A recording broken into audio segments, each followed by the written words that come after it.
राक्षसों की भीड़ भयभीत होकर भाग गई। हनुमान जी के समस्त मनोरथ पूर्ण हो गए थे। वे विचार करने लगे कि मैंने अशोकवाटिका को नष्ट कर दिया, बड़े बड़े राक्षसों का भी मैंने वध कर डाला और रावण की काफी बड़ी सेना का संहार भी कर दिया। तो फिर लंका के इस दुर्ग को भी क्यों न ध्वस्त कर दूं? ऐसा करने से समुद्र लंघन का मेरा परिश्रम पुनर्तः सफल हो जाएगा। मेरी पूंछ में जो ये अग्निदेव देदीप्यमान हो रहे हैं, इन्हें इन श्रेष्ठ गृहों की आहूत देकर तृप्त करना ही न्यायसंगत जान पड़ता है। ऐसा सोचकर वे जलती हुई पूंछ के साथ लंका की ऊंची ऊंची अट्टालिकाओं पर चढ़ गए और विचरण करने लगे। घूमते घूमते वायु के समान बलवान और महान वेगशाली हनुमान उछलकर प्रहस्त के महल पर जा पहुँचे और उसमें आग लगाकर महापार्श्व के घर पर कूद गए तथा उसमें भी कालाग्नि की ज्वाला को फैला दिया। तत्पश्चात महातेजस्वी महाकपि ने क्रमशः वज्रदष्ट्र, शुक, सारण, मेघनाद, जम्बोवाली, सुमाली, शोणिताक्ष, कुंभकर्ण, नरांतक, यज्ञ शत्रु, ब्रह्मशत्रु आदि प्रमुख राक्षसों के भवनों को अग्नि की भेंट चढ़ा दिया। इनसे निवृत्त होकर वे स्वयं रावण के प्रासाद पर कूद पड़े। उसके प्रमुख भवन को जलाने के पश्चात वे बड़े उच्च स्वर से गर्जना करने लगे। उसी समय प्रलयंकर आंधी चल पड़ी, जिसने आग की लपटों को दूर दूर तक फैलाकर भवनों के अधजले भागों को भी जला डाला।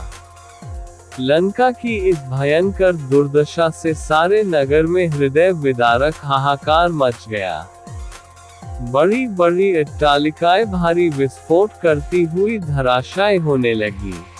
स्वर्ण निर्मित लंकापुरी के जल जाने से उसका स्वर्ण पिघल पिघल कर सड़कों पर बहने लगा। सहस्त्रों राक्षस और उनकी पत्नियां हाहाकार करती हुई इधर उधर दौड़ने लगी। आकाशमंडल अग्नि के प्रकाश से जगमगा उठा।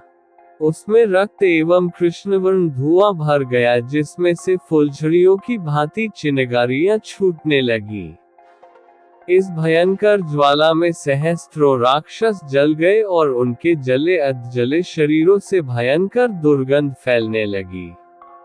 संपूर्ण लंकापुरी में केवल एक भवन ऐसा था जो अग्नि के प्रकोप से सुरक्षित था, और वह था नीतिवान विभीषण का प्रासाद।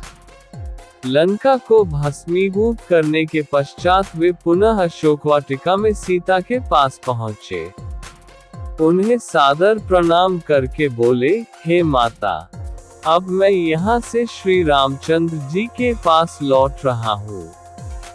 रावण को और लंकावासियों को मैंने राघव की शक्ति का थोड़ा सा आभास करा दिया है। अब आप निर्भय होकर रहें। अब शीघ्र ही रामचंद्र जी वानर सेना के साथ लंका पर आक्रमण करेंगे और रावण को मारकर आपको अपने साथ ले जाएंगे। अब मुझे आज्ञा दे ताकि मैं लौटकर आपका शुभ संदेश श्री रामचंद्र जी को सुनाऊं, जिससे वे आपको छुड़ाने की व्यवस्था करें। ये कहकर और सीता जी को धैर्य बंधाकर हनुमान अपने कटक की ओर चल पड़े।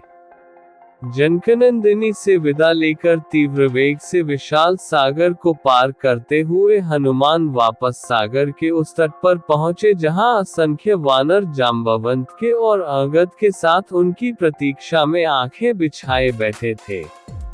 अपने साथियों को देखकर हनुमान ने आकाश में ही भयंकर गर्जना की, जिसे सुनकर जांबवंत ने प्रसन्नतापूर्वक कहा, मित्रों, हनुमान की इस गर्जना से प्रतीत होता है कि वे अपने उद्देश्य में सफल होकर लौटे हैं।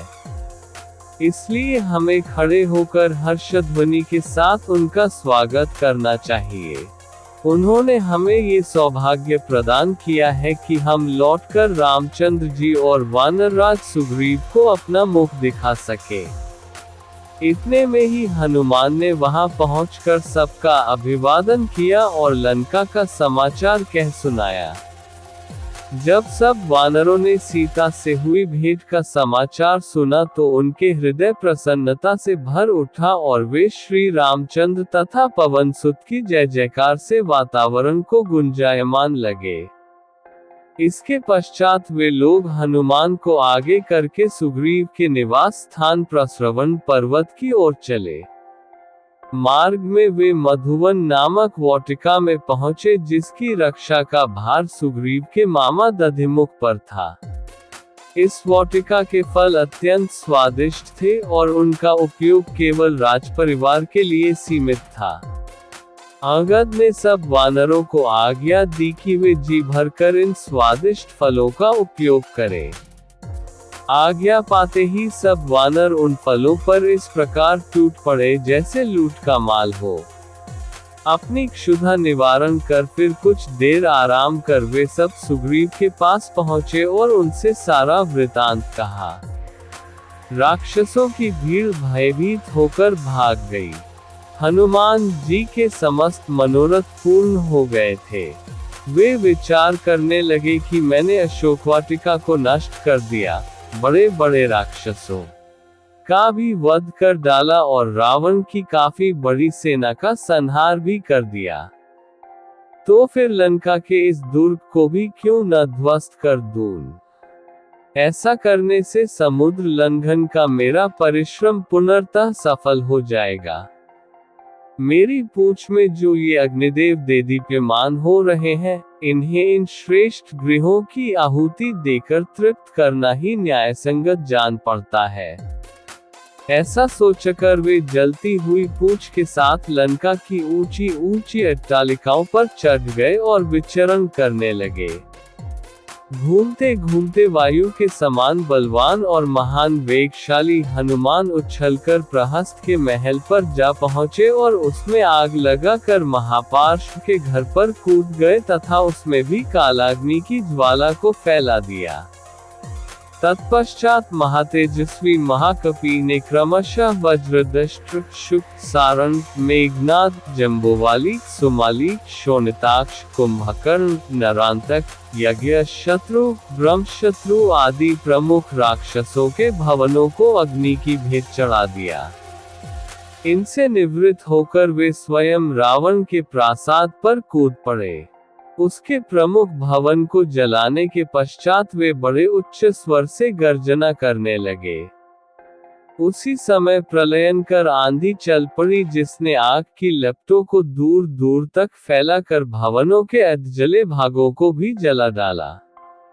लंका की इस भयंकर दुर्दशा से सारे नगर में हृदय विदारक हाहाकार मच गया। बड़ी बड़ी अट्टालिकाएं भारी विस्फोट करती हुई धराशायी होने लगी। स्वर्ण निर्मित लंकापुरी के जल जाने से उसका स्वर्ण पिघल पिघल कर सड़कों पर बहने लगा। सहस्त्रों राक्षस और उनकी पत्नियां हाहाकार करती हुई इधर उधर दौड़ने लगी। आकाशमंडल अग्नि के प्रकाश से जगमगा उठा। उसमें रक्त एवं कृष्णवर्ण धुआं भर गया जिसमें से फुलझड़ियों की भांति चिनगारियां छूटने लगी।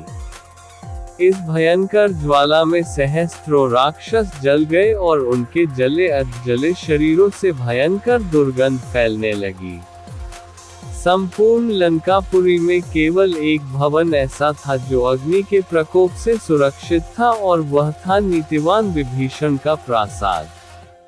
लंका को भस्मीभूत करने के पश्चात वे पुनः अशोकवाटिका में सीता के पास पहुँचे।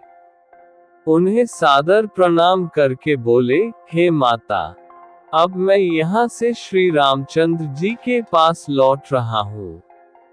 रावण को और लंकावासियों को मैंने राघव की शक्ति का थोड़ा सा आभास करा दिया है। अब आप निर्भय होकर रहें। अब शीघ्र ही रामचंद्र जी वानर सेना के साथ लंका पर आक्रमण करेंगे और रावण को मारकर आपको अपने साथ ले जाएंगे। अब मुझे आज्ञा दे ताकि मैं लौटकर आपका शुभ संदेश श्री रामचंद्र जी को सुनाऊं जिससे वे आपको छुड़ाने की व्यवस्था करें। ये कहकर और सीता जी को धैर्य बंधाकर हनुमान अपने कटक की ओर चल पड़े। जनकनंदिनी से विदा लेकर तीव्र वेग से विशाल सागर को पार करते हुए हनुमान वापस सागर के उस तट पर पहुंचे जहां असंख्य वानर जांबवंत और अंगद के साथ उनकी प्रतीक्षा में आंखें बिछाए बैठे थे। अपने साथियों को देखकर हनुमान ने आकाश में ही भयंकर गर्जना की, जिसे सुनकर जांबवंत ने प्रसन्नतापूर्वक कहा, मित्रों, हनुमान की इस गर्जना से प्रतीत होता है कि वे अपने उद्देश्य में सफल होकर लौटे हैं। इसलिए हमें खड़े होकर हर्षध्वनि के साथ उनका स्वागत करना चाहिए। उन्होंने हमें ये सौभाग्य प्रदान किया है कि हम लौटकर रामचंद्र जी और वानरराज सुग्रीव को अपना मुख दिखा सके। इतने में ही हनुमान ने वहां पहुंचकर सबका अभिवादन किया और लंका का समाचार कह सुनाया। जब सब वानरों ने सीता से हुई भेंट का समाचार सुना तो उनके हृदय प्रसन्नता से भर उठे और वे श्री रामचंद्र तथा पवन सुत की जय जयकार से वातावरण को गुंजायमान करने लगे। इसके पश्चात वे लोग हनुमान को आगे करके सुग्रीव के निवास स्थान प्रस्रवण पर्वत की ओर चले। मार्ग में वे मधुवन नामक वाटिका में पहुंचे, जिसकी रक्षा का भार सुग्रीव के मामा दधिमुख पर था। इस वाटिका के फल अत्यंत स्वादिष्ट थे और उनका उपयोग केवल राजपरिवार के लिए सीमित था। अंगद ने सब वानरों को आज्ञा दी कि वे जी भरकर इन स्वादिष्ट फलों का उपयोग करें। आज्ञा पाते ही सब वानर उन फलों पर इस प्रकार टूट पड़े जैसे लूट का माल हो। अपनी क्षुधा निवारण कर फिर कुछ देर आराम कर वे सब सुग्रीव के पास पहुंचे और उनसे सारा वृतांत कहा।